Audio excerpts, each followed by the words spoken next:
आज हम चर्चा करेंगे गन्ने की खेती के बारे में। वो लोग भी अब अनुभव लेके गन्ने की खेती कर रहे हैं, अच्छा मुनाफा कमा रहे हैं। ये बीज आता है 600 से 700 रुपए क्विंटल के हिसाब से। 600। इसमें बढ़वार के लिए एक दवाई होती है, कोंगो बूस्ट होती है, तो एक हरे चारे की व्यवस्था हो गई। त्योहार के सीजन में एक नकदी जब जेब में आती है तो देखो त्योहार का एक रंग जो होता है, एक मजा होता है, वो अलग ही होता है। किसान साथियों, बहुत सी ऐसी फसलें हैं जिनमें कई राज्यों का एकाधिकार है और वहाँ के किसान इन फसलों को बहुतायत से उगाते हैं और एक अच्छा उत्पादन लेकर अच्छा मुनाफा कमाते हैं। पर कभी आपने सोचा है कि उन राज्यों में पैदा की जाने वाली इन फसलों को आप अपने खेतों में भी उगा सकते हैं? और आज हम चर्चा करेंगे एक ऐसी फसल के बारे में जो उत्तर प्रदेश, पंजाब एवं भारत के कई राज्यों में बहुतायत से पैदा की जाती है और वहां से अन्य राज्यों में इसको उपभोग के लिए एक्सपोर्ट किया जाता है। साथ ही साथ वहां पर इस फसल के बेसिस पर कई उद्योग धंधे भी विकसित हो चुके हैं। नमस्कार, मैं आपका किसान साथी मदन शर्मा और आप देख रहे हैं आपका अपना यूट्यूब चैनल खेती तकनीक। आज हम चर्चा करेंगे गन्ने की खेती के बारे में जो यूपी और पंजाब के साथ साथ भारत के अनेक राज्यों में बहुतायत से की जाती है। पर राजस्थान के कई जिले ऐसे हैं जिनमें यहाँ के किसान साथियों ने गन्ने की खेती को अपनाया और एक अच्छा मुनाफा ले रहे हैं। आज हम हैं जयपुर के सरनाचोट ग्राम में और आपको मिलवाएंगे एक ऐसे किसान से जो पिछले 5 से 6 साल से गन्ने की खेती कर रहे हैं और एक अच्छा मुनाफा ले रहे हैं। जो भी किसान साथी गन्ने की खेती कर रहे हैं या गन्ने की खेती करने का विचार बना रहे हैं, उनके लिए आज का वीडियो विशेष होने वाला है। गन्ने की खेती के बारे में पूरी जानकारी के लिए आप वीडियो के अंत तक बने रहे ताकि आपको गन्ने की खेती किस प्रकार करनी है, कब करनी है, बीज कहाँ से लेना है, इसकी देखभाल क्या करनी है की पूरी जानकारी आपको मिल सके। तो आइए मिला देते हैं आपको नवाचारी युवा किसान कानाराम जी जाट साहब से और जान लेते हैं उनसे भाई उनको ये गन्ने की खेती करने का आइडिया कहाँ से आया और कितना उत्पादन वो इस फसल से पर बीघा के पर एकड़ के हिसाब से ले लेते हैं। आइए कानाराम जी, राम राम साहब। राम राम साहब। गन्ने की खेती तो बहुत अच्छी चल रही है आपकी। हाँ जी सर। तो एक चीज बताइए, जैसे अपने राजस्थान और विशेषकर जो जयपुर का एरिया है, आपके गांव में मैंने देखा है कई लोगों ने खेतों में गन्ना लगा रखा है। जी जी। तो अपने यहाँ गन्ने की खेती बहुतायत से नहीं की जाती, फिर आपको ये गन्ने की खेती करने का आइडिया कहाँ से आ गया? सर ये गन्ने की खेती करने का आइडिया मेरे को चित्तौड़गढ़ गया था, मैं वहाँ से इस चीज़ की प्रॉपर ट्रेनिंग देख के आया। वहाँ देखा मैंने, वहाँ लोग इस गन्ने का बीज सेल करते हैं, वहाँ फसल करते हैं। जी जी। और फिर शुगर मिल है अपने, तो वहाँ सेल करते हैं उसको। अच्छा अच्छा। तो वो वहाँ बहुतायत यहाँ से 3 गुना ज्यादा खेती करते हैं, तो मैं वहाँ से ये चीज सीख के आया। जयपुर है तो जयपुर के आसपास मैंने काफी गाँव का दौरा किया है। अपना एक गांव सरनाचोट, सिंडोला, ये 2-3 गांव है जिनमें गन्ने की खेती मैंने देखी है। तो हमारे किसान साथी जो भी गन्ने की खेती करना चाहते हैं उनके लिए कुछ आप अपने अनुभव साझा कीजिए ताकि वो भी अगर गन्ने की खेती करना चाह रहे हैं तो उनको कुछ अच्छे अनुभव मिल सके। कानाराम जी, आप गन्ने की खेती कितने सालों से कर रहे हैं? लगभग सर लगभग 5-6 साल से खेती कर रहे हैं। 5-6 साल से खेती कर रहे हैं। तो आपने जब से खेती की है उसके बाद भी आपके आस पड़ोस में किसानों ने इसकी गन्ने की खेती को अपनाया है क्या? हाँ बिल्कुल सर, अपनाया है। काफी लोगों ने अपनाया है जो पहले गन्ने की खेती नहीं करना चाह रहे थे या नहीं कर रहे थे, अनुभव की कमी के कारण से नहीं कर पा रहे थे जी, वो लोग भी अब अनुभव लेके गन्ने की खेती कर रहे हैं, अच्छा मुनाफा कमा रहे हैं। तो एक चीज बताइए, जैसे अपन ट्रेडिशनल खेती करते हैं, बाजरा है, जो है गंवार है, मूंगफली है, तो उसके बनिस्बत गन्ने की खेती में आपको प्रॉफिट मिला क्या? हाँ, गन्ने की खेती में प्रॉफिट मिला। इसमें एक तो त्योहार के टाइम पे हम साधारणतः अब मार्केट में बेचने नहीं जाते, हमारा यही बिक जाता है। अच्छा, ट्रांसपोर्टेशन की दिक्कत नहीं रहती? ट्रांसपोर्टेशन की दिक्कत नहीं होती। दूसरी चीज, ये एक साथ कट के खेत खाली हो जाता है। अच्छा अच्छा अच्छा। और त्योहार के टाइम पे अच्छी पैदावार हो जाती है। जो किसान साथी गन्ने की खेती करना चाहे, लगाना चाहे, उनके लिए सबसे पहले तो मैं ये जानकारी लेना चाहूंगा भाई गन्ने की खेती अपने राजस्थान या जयपुर आसपास की क्लाइमेट की मैं बात करूं तो किस समय पर, किस महीने में आप गन्ने की खेती लगाते हैं? सर ये फरवरी से लेके अप्रैल तक लग जाती है। फरवरी से अप्रैल तक? फरवरी से अप्रैल तक। अप्रैल तो थोड़ा लेट हो जाता है, लेकिन फरवरी मार्च में लगाना इसको बेस्ट रहता है। अच्छा, तो जैसे फरवरी में आप गन्ने की खेती लगा रहे हैं, गन्ने का बीज लगा रहे हैं, तो इससे पहले जमीन को तैयार करने के लिए क्या क्या तैयारियां करते हैं? उससे फरवरी में आप सोइंग कर देते हैं, उससे पहले खेत तैयार कर लेते हैं या फरवरी में खेत तैयार करना स्टार्ट करते हैं?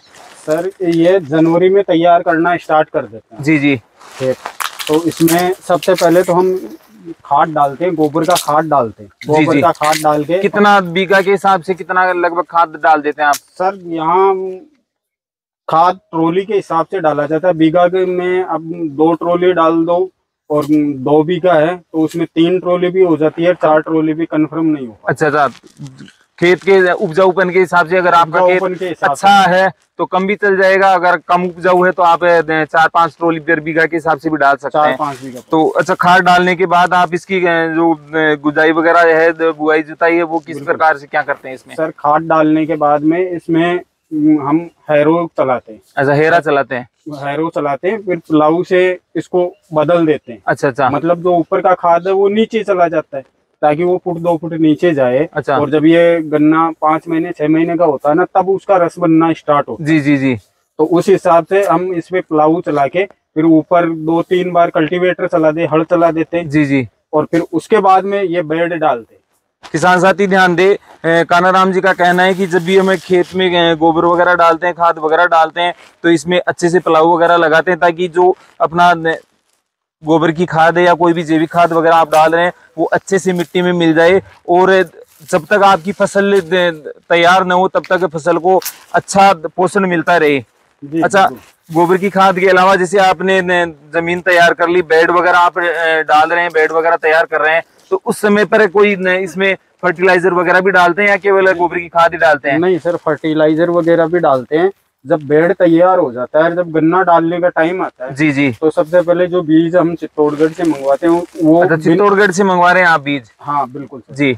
तो ये बिना छिला हुआ आता है। अभी हम इसको सेल करेंगे दीपावली जी जी जी, तो इसको हम छील रहे हैं। जी वो जी, बिना छिला हुआ आता है। जो बीज आता है। हाँ। मैं एक बार आपकी बात काटना चाहूंगा, हमारे किसान साथियों को ये भी बता दीजिए, जो आप बीज लेकर आते हैं किस रेट से आता है? ये बीज आता है 600 से 700 रुपए क्विंटल के हिसाब से। 600 से 700 रुपए क्विंटल के हिसाब से। तो पूरा जो गन्ना होता है, पूरा सट्टा होता है, वो आता है या इसकी कटिंग आती है? नहीं, ये पूरा सट्टा आता है। पूरा सट्टा आता है? पूरा सट्टा आता है। तो एक कच्ची बीघा में लगभग कितना बीज लग जाता है? एक कच्ची बीघा में लगभग 1 क्विंटल के समथिंग बीज लग जाता है। एक कच्ची बीघा में 1 क्विंटल के लगभग बीज लग जाता है। उसमें क्या है कि खराब भी निकल जाता है। जी जी तो समथिंग क्विंटल ही आ जाता है। जी जी। तो हम चर्चा कर रहे थे खाद और फर्टिलाइजर की। तो इसमें कौन सी खाद और फर्टिलाइजर डालते हैं इसमें बेड डालने से पहले? बेड डालने के बाद में डालते हैं। अच्छा, बेड डालने के बाद में जो आपकी ये जो नली बनाई हुई है इसके अंदर डालेंगे? जी। ये लगभग 1 फुट गहरी होती है। ये 1 फुट गहरी। अच्छा, तो गहराई में पहले क्या क्या डालते हैं इसमें? देखो, डीएपी डालते हैं। जी। डीएपी होता है, यूरिया होता है, जो अपने दीमक मारने की दवाई होती है वो डाल देते हैं। अच्छा, फ्यूराडोन, फिप्रोनिल वगैरह? बिल्कुल बिल्कुल जी। वो दवाइयों का मिला के एक अनुपात बना लेते हैं, मिश्रण बना लेते हैं। जी। उस मिश्रण को सारी इस बेड के बीच में डाल, जो नली बनाई हुई है अपनी गन्ने का, उस नली में डाल देते हैं। फिर उसके ऊपर जो गन्ना लाया हुआ होता है बीज, उसके टुकड़े करके, अच्छा, छील के टुकड़े करके फिर उसको डाल देते हैं। थोड़ी थोड़ी मिट्टी कर देते हैं। ठीक है ठीक है। फिर उसके बाद में पानी देते हैं। पानी की आप जैसे मैं देख पा रहा हूँ आपने ड्रिप इरिगेशन भी नहीं लगा रखा, फुहारे भी नहीं लगा रखे, तो इसकी सिंचाई का क्या शेड्यूल रहता है? सिंचाई का शेड्यूल जो लास्ट खेत का लास्ट छोर होता है, जी जी, उस पे एक वो बनाया हुआ आता है, डोरे बनाए हुए होते हैं, बनाया हुआ होता है, उससे उसमें से पानी आता है इनमें। तो ढलान के हिसाब से आप खेत में इसको तैयार करते हैं? बिल्कुल। तो सिंचाई लगभग कितने दिन में इसकी जरूरत होती है? सर इसकी 8 दिन में कम से कम 2 बार सिंचाई जरूरी होती है। जैसे आप 8 दिन में 2 बार इसकी सिंचाई कर रहे हैं, तो सिंचाई की ड्यूरेशन में गन्ने की बढ़वार अच्छी आए तो इसके लिए इसमें न्यूट्रिशंस खाद वगैरह की भी क्या आपूर्ति करते हैं आप? हम इसमें जो अपने ये डीएपी खाद होता है एक, तो उसको, और एक दवाई और आती है जो इसको बड़ा करती है, कोंगो बूस्ट है। अच्छा, कोंगो बूस्ट है वगैरह सब मिला हुआ आता है। अच्छा, न्यूट्रिशंस वगैरह आते हैं उसमें सारे आते हैं, एक ही बोतल में आती है, वो डाल के और फिर इसमें पानी के साथ में देते हैं। अच्छा, पानी के साथ में फैल जाए। जी। तो कितनी बार आप इसमें डालते हैं? जैसे सिंचाई आप कर रहे हैं कि 8 दिन में 2 बार सिंचाई कर रहे हैं, तो कितने दिनों से उस चीज को रिपीट करते हैं आप? उसको महीने में 2 बार कर देते हैं। अच्छा, महीने में 2 बार रिपीट कर देते हैं। अच्छा, रोगों की क्या स्थिति है इसमें? इसमें रोगों की सबसे मेन स्थिति तो यह है जो इसमें दीमक लगता है। जी। जो हम डालते हैं उसके बाद में दीमक का बहुत ज्यादा प्रकोप रहता है। जी। और दूसरी चीज इसमें तना छेदक वो हो जाता है। अच्छा, गन्ने की खेती करने वाले एक किसान साथी लालचंद जी भी अपने साथ है, उनसे भी जान लेते हैं कि गन्ने में रोगों की क्या स्थिति रहती है, कौन कौन से रोग आते हैं। तो लालचंद जी, एक तो ये बताइए कि जो आप गन्ने की खेती कर रहे हैं तो इसमें रोगों की क्या स्थिति है, कौन से रोग आते हैं? लट लगती है और दीमक लगती है। लट और दीमक लगती कीड़ा है। लगता है। अच्छा, तो आपका जो एक तो तना छेदक है, जो गोबलाई जिसे कहते हैं अपने, दोनों के लिए कोराजेनिक काम में ले रहे हैं। अच्छा, जैसे बढ़वार होती जा रही है तो इसकी छिलाई वगैरह, कटिंग वगैरह मैं देख पा रहा हूँ, जैसे आपके मजदूर लगे हुए हैं। तो इसकी जो पत्तों की छिलाई है, तुड़ाई है, वो कब स्टार्ट करते हैं? आधा सितंबर के लास्ट तक स्टार्ट कर देते हैं। जी जी जी। अच्छा, फसल जैसे आपने फरवरी में लगाई, लगभग कितने महीने ले लेती है तैयार होने में? 6 महीने। 6 महीने, 6-7 महीने। 6-7 महीनों में आपकी तैयार हो जाती है। हो जाएंगे। अच्छा अच्छा। तो आपका जैसे इसकी कटाई का क्या शेड्यूल रहता है कानाराम जी? फसल कोई समय विशेष से आप इसकी कटाई करते हैं या त्योहार वगैरह के? क्योंकि दीपावली के त्योहार पर करते हैं। दीपावली के त्योहार और इसके अलावा और एक छठ पूजा रहती है। तो किसान साथी ध्यान दे, कानाराम जी और लालचंद जी का कहना है कि इनका जो गन्ना है वो दीपावली के त्योहार और छठ पूजा के त्योहार पर विशेष तौर पर बेचने के लिए तैयार किया जाता है। तो जैसे दीपावली का त्योहार है, आप मार्केट में इसको लेकर जाते हैं या यहीं से सेल हो जाती है? और मार्केट भी ले जाते हैं। तो लगभग कानाराम जी 1 बीघा जो अपना कच्ची का खेत होता है, उसमें लगभग कितने पौधे आप निकाल लेते हैं? इसमें 6,000 के लगभग पौधे निकल जाते हैं। अच्छा, इसकी जो सेल होती है आप तोल के हिसाब से करते हैं या जो नग होते हैं अपने उसके हिसाब से? जोड़े के हिसाब से। तो कानाराम जी, जो आपका गन्ना है इसकी आप बता रहे हैं कि भाई नग के हिसाब से, जोड़े के हिसाब से इसकी सेल करते हैं, तो लगभग एवरेज रेट एक जोड़े की क्या पड़ जाती है आपकी? 15 से 20 होती है सर। 15 से 20 रुपए के लगभग बिक जाती है। क्योंकि कई बार मैंने मार्केट में पिछली बार दीपावली को देखा कि दुकानदारों ने जो गन्ने का एक पेयर जो जोड़ा था उसको 100 रुपए तक बेच दिया। सर वो बढ़िया वाला दिमाग है, लेकिन जो किसान के खेत से जाता है ना, वो 15 से 20 रुपए के समथिंग ही जाता है। तो लगभग अपन अगर एवरेज आइडिया निकाले तो आपकी 1 बीघा में लगभग कितने का गन्ना आप बेच लेते हैं? ये 40,000 रुपए का हो जाता है 1 बीघा में। 40,000 रुपए का हो जाता है। अच्छा, इसके अलावा जैसे आपने 40,000 रुपए का तो खर्चा वगैरह काट के शुद्ध मुनाफा ले लिया, इसके अलावा और क्या फायदे ले लेते हैं इसमें? जैसे मैं देख पा रहा हूँ ले लिया नहीं, चारे की भी आपकी अच्छी पूर्ति हो जाती है। हरे चारे की इस टाइम पे हरे चारे की टूकत होती है, तो वो पूर्ति ये गन्ना पूरी करता है। जी जी, यानी आम के आम और गुठलियों के दाम। किसान साथी ध्यान दे, कानाराम जी का कहना है कि लगभग 40 से 50,000 रुपए बीघा की इससे आमदनी तो ले ही लेते हैं। साथ ही साथ इस समय जब अक्टूबर नवंबर का महीना आ जाता है तो हरी चारे की समस्या रहती है जानवरों के लिए, तो इसकी जो पत्ते की छिलाई वगैरह होती है तो उससे इनको अपने जानवरों के लिए, मवेशियों के लिए हरी चारे की भी अच्छी पूर्ति हो जाती है। कानाराम जी, जो किसान साथी गन्ने की खेती नहीं कर रहे हैं, अपने राज्य जयपुर में गन्ने की खेती बहुत कम होती है, तो उनके लिए कोई विशेष मैसेज देना चाहेंगे आप? अगर जमीन उपजाऊ है, अच्छी है, तो करनी चाहिए, हर किसान करनी चाहिए। बिल्कुल। अपने जयपुर में इतनी बहुतायत से तो खेती होती नहीं है जी, बिल्कुल, और अपना ओकेजनली रहता है, तो किसान साथी इससे एक अच्छा मुनाफा ले सकते हैं। बिल्कुल सर, इससे अच्छा मुनाफा भी है, साथ में किसान को एक त्योहार के टाइम पे अच्छी पैदावार मिल जाती है, वो घर बैठे नगदी त्योहार के सीजन में एक नगदी जब जेब में आती है तो देखो त्योहार का एक रंग जो होता है, एक मजा होता है, वो अलग ही होता है।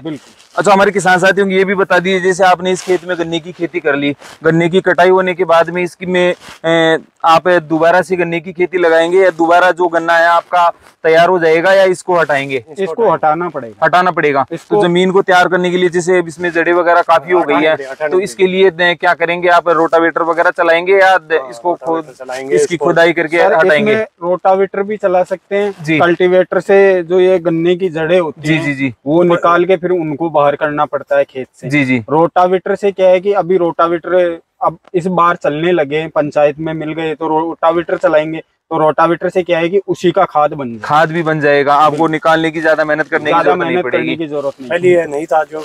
हाँ, पहले अपने यहाँ रोटावेटर की व्यवस्थाएं कम थी, महंगा आता था, तो हर किसान साथी अफोर्ड नहीं कर पाता था। कानाराम जी, लालचंद जी, आपने हमारे किसान साथियों को गन्ने की खेती के बारे में बहुत अच्छी जानकारी दी, इसके लिए आप लोगों का बहुत बहुत धन्यवाद। किसान साथियों, अगर आप गन्ने की खेती के बारे में और भी किसी भी प्रकार के अगर अनुभव लेना चाह रहे हैं तो हमारे कानाराम जी के डिस्क्रिप्शन बॉक्स और स्क्रीन पर कॉन्टैक्ट नंबर दे रखे हैं, आप उन पे संपर्क करके इनसे जानकारी ले सकते हैं। साथ ही साथ कमेंट के माध्यम से भी आप हमसे जान सकते हैं।